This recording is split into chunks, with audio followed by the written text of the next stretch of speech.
ketika kita menjalankan puasa, kita harus menahan diri untuk melakukan hal-hal yang membatalkan maupun yang merusak nilai dari puasa itu.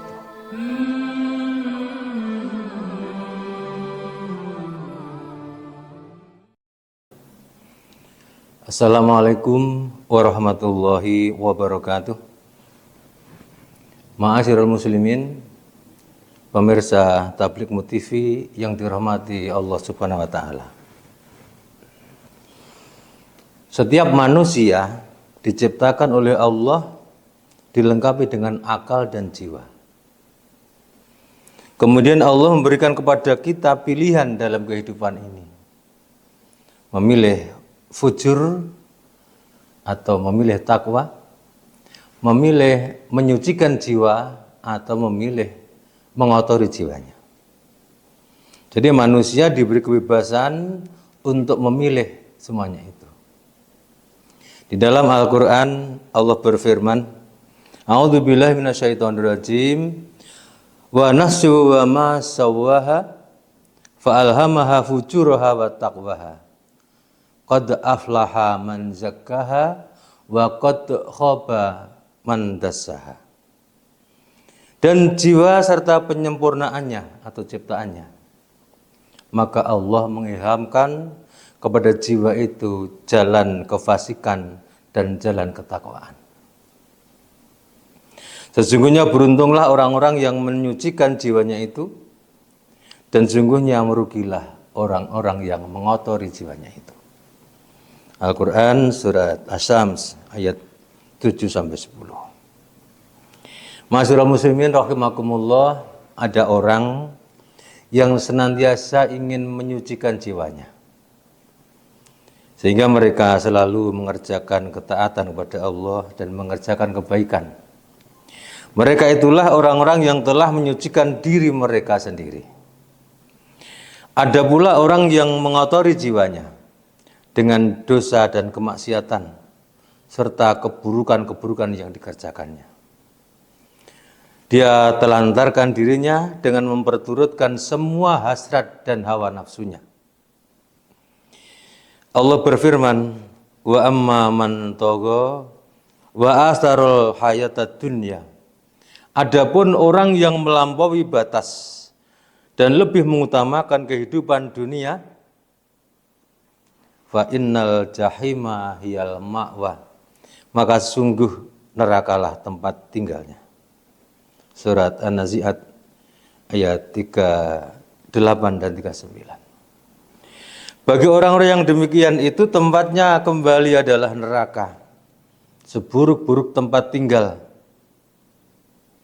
Sebaliknya orang-orang yang menjaga dirinya, wa amma man khafa maqama rabbih wa nahan nafsa 'anil hawa fa innal jannata hiyal ma'wa.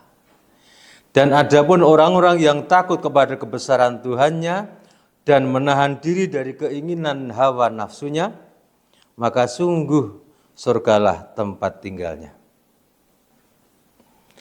Ma'asyiral muslimin, jamaah pemirsa Tabligh TV yang dirahmati Allah Subhanahu wa taala. Orang yang mampu menahan diri dari keinginan hawa nafsunya akan diberikan oleh Allah surga sebagai tempat tinggalnya. Surga adalah tempat yang kekal. Surga adalah tempat yang penuh dengan kenikmatan. Suatu tempat yang luasnya seluas langit dan bumi, yang menjadi dambaan setiap insan. Adapun mereka yang mengotori jiwanya, mereka yang hidupnya hanya untuk kepentingan dunia, tempatnya di neraka yang na'udzubillah, tempatnya sempit, sulit dan penuh dengan penderitaan. Tentunya tidak ada satupun orang yang ingin masuk ke dalamnya. Para pemirsa Tabligh TV yang berbahagia, maka agar kita bisa meraih surga sebagai tempat tinggal kita kelak di akhirat, tak ada jalan lain kecuali kita harus menyucikan jiwa dari dosa dan kemaksiatan. Kita harus menjaga ketaatan pada Allah Subhanahu wa taala dan meninggalkan kemaksiatan. Beruntunglah kita sebagai seorang mukmin. Allah telah ciptakan satu bulan namanya bulan Ramadan, yang di dalamnya kita menjalankan puasa serta ibadah-ibadah yang lain. Puasa itu sendiri dari bahasa Arab, dari kata saum, dan juga puasa berarti imsak, artinya menahan diri dari sesuatu. Ketika kita menjalankan puasa, kita harus menahan diri untuk melakukan hal-hal yang membatalkan maupun yang merusak nilai dari puasa itu. Ma'asyiral muslimin rahimakumullah, sedangkan puasa itu ada beberapa manfaat untuk jiwa dan hati kita. Pertama, dengan berpuasa hati kita akan terbersihkan dari dosa. Juga puasa membersihkan hati dari sifat tamak, rakus, sifat riya dan sombong. Juga dengan puasa kita akan terdidik untuk berbuat ikhlas, berbuat syukur, sabar, yang sangat penting arti dan nilainya dalam kehidupan. Di samping itu dengan puasa kita akan memiliki sifat yang khusyuk, sifat tawadhu. Khusyuk artinya tenang, tawadhu artinya rendah hati. Juga bisa mendidik pula puasa kita sebagai orang yang jujur dan amanah, yang pada akhir-akhir ini sangat langka mendapatkan orang-orang yang jujur dan amanah. Dan juga dengan berpuasa kita bisa meningkatkan ibadah sosial kita, seperti saling tolong-menolong, kemudian menjalin ukhuwah dan silaturahmi. Yang itu semua sangat dibutuhkan di dalam memupuk jiwa kita semuanya menjadi jiwa yang bersih, menjadi hati yang bersih, yang sangat penting untuk kita jalani kehidupan dengan itu. Menurut Qadhi Al-Baidawi, juga saum adalah menahan diri dari sekuat tenaga dari sesuatu yang membawa kita kepada kehancuran, yaitu nafsu. Berikutnya juga perlu saya sampaikan bahwa kaum muslimin rahimakumullah, ketika kita menjalankan ibadah puasa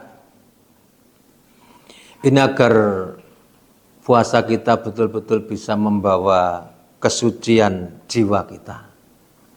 Puasa tidak hanya dijalankan dengan rutinitas lahiriah saja, ritual lahiriah saja, tetapi bagaimana agar puasa kita ini bisa membentuk diri kita. Puasa sebagai media untuk melakukan proses penyucian jiwa. Sebagaimana kita ketahui, proses penyucian jiwa itu ada namanya taholli, ada tahalli, dan kemudian menjadi tajalli. Taholli artinya membersihkan diri dari sifat-sifat yang tercela, membersihkan diri dari kotoran-kotoran hati.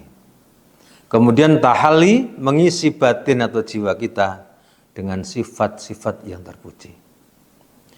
Kemudian kita akan menjadi yang namanya tajalli. Kita akan dekat dengan Allah. Kemudian kita akan menghayati tentang Allah sebagai zat yang maha kuasa, yang harus kita taati. Kemudian Allah yang memberikan kepada kita sesuatu yang harus kita kerjakan, yang akhirnya membawa kita kepada kebaikan. Hakikat puasa juga membiasakan jiwa agar bersih dari nafsu, sekaligus sebagai sarana untuk pembersihan jiwa atau tazkiyatul nafs. Proses pemberian jiwa ini dilakukan dengan menghentikan perilaku dosa dan juga kemaksiatan, juga sifat-sifat tercela yang bisa mengotori hati. Semoga bulan Ramadan ini bisa menjadikan kita sebagai momentum untuk menyucikan jiwa kita, sehingga menjadi jiwa-jiwa yang bersih, jiwa-jiwa yang tenang, dan kelak akan menghadap pada Allah dengan ridho dan diridhoi oleh Allah Subhanahu wa taala. Demikian, semoga uraian ini bermanfaat. Selamat berbuka puasa. Semoga amal ibadah kita diterima oleh Allah Subhanahu wa taala. Nasrun minallah wa fathun qarib. Wassalamualaikum warahmatullahi wabarakatuh.